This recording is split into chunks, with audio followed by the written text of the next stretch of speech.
When I ran 2 years ago, I was fortunate to earn the support of voters in what I would argue a tough election cycle for people with an R behind their name, certainly especially from Illinois, and said then that I thought the three basic functions of a member of Congress were: first, to adequately represent the views of the district on the House floor; second, to be an effective advocate for the economic interests of the district; and third, to be an effective legislator in terms of legislation, being able to work in a bipartisan way, as well as being an effective constituent service provider back home for people that have an individual problem with the federal government.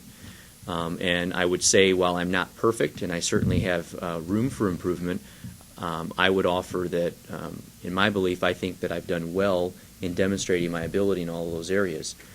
First, in representing the views of my district on all of the major pieces of legislation.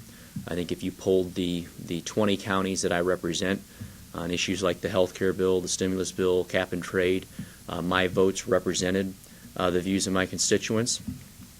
Furthermore, in areas where I could work with the president and with the majority, I've done that. I'm proud that of the Illinois delegation, I'm one of the more bipartisan ones of the 19 members, and I brought along some materials to kind of highlight some of the positive things that I've been able to do. Of the 50 freshmen that came into Congress with me, I've passed 9 amendments or bills on the floor, which is more than any other Republican freshman in the legislature, in the Congress. And again, I think speaks to my ability to try and find some areas of common ground. And then on votes, there were times when I broke for my party, whether it's FDA regulation of tobacco, whether it was more credit card rights for consumers, identity theft legislation.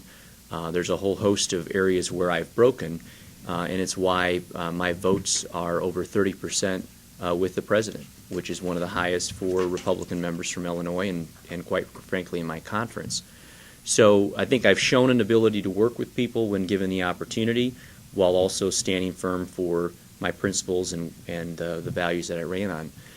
In terms of advocating for the economic interests of the district, in a very tough budget cycle and in a time when there weren't a lot of reasons for appropriators to give me a bone or to help my district, I took the responsibility very seriously and went to the Appropriations Committee and made requests for important infrastructure needs in my district, and am pleased that in my first term was able to secure over $40 million in funding for local projects.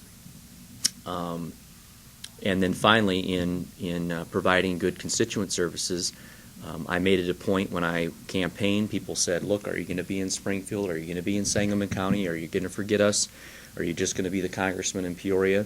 I not only located my office in a very accessible place, but I've been here as often as I can, as Congress will allow me to be, coming home literally every weekend to my district. And with 20 counties and 161 towns, we've been in Congress a record number of days this year.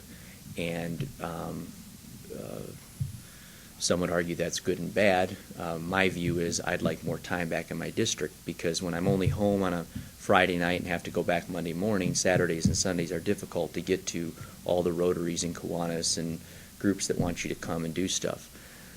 So I'm always looking for ways to improve, and it's why I'm, even this last August, took a three-week bus trip to all 20 counties, hosted 12 town hall forums in the month of August, because even if you think you're doing well, sometimes your constituents have a different view, and it's important to hear from them on ways you can improve. I find some of my harshest critics on alternative media outlets that I've done to be the same people who were praising then U.S. Senator Barack Obama for doing the exact same thing.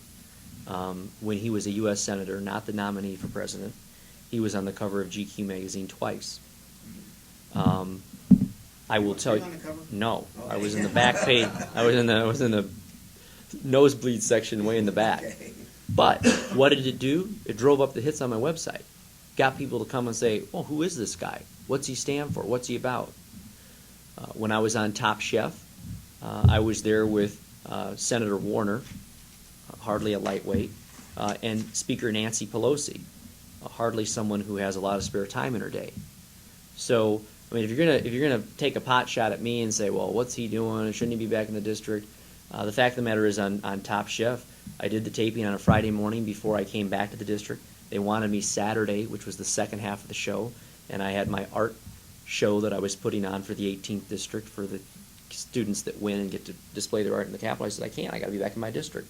So it just worked out in my schedule that I was there on the Friday and could do the taping. So again, people, it would be amazing how many people in my district come up even on my bus tour and say, hey, I saw you on Top Chef, and that was great. And so I guess what I would say is, if the only thing I was doing is GQ magazine and Top Chef, and if the only thing I had to talk about was that I was the youngest member of Congress, then perhaps there would be something to be said.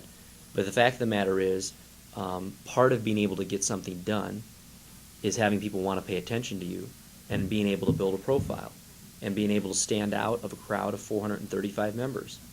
And they're certainly not going to pay attention to me because my party's in power or because I'm the chairman of the most powerful committee.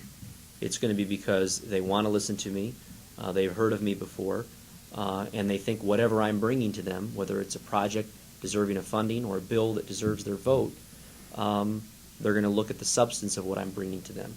And I think that my effort to reach out to non-traditional demographics through these alternative mediums, in addition to doing traditional mediums like my local newspapers, like Fox News and CNN and NBC and CBS, shows a full complement of using both traditional and non-traditional media and actually producing substance for the district in terms of legislation, funding, as well as constituent services for my district.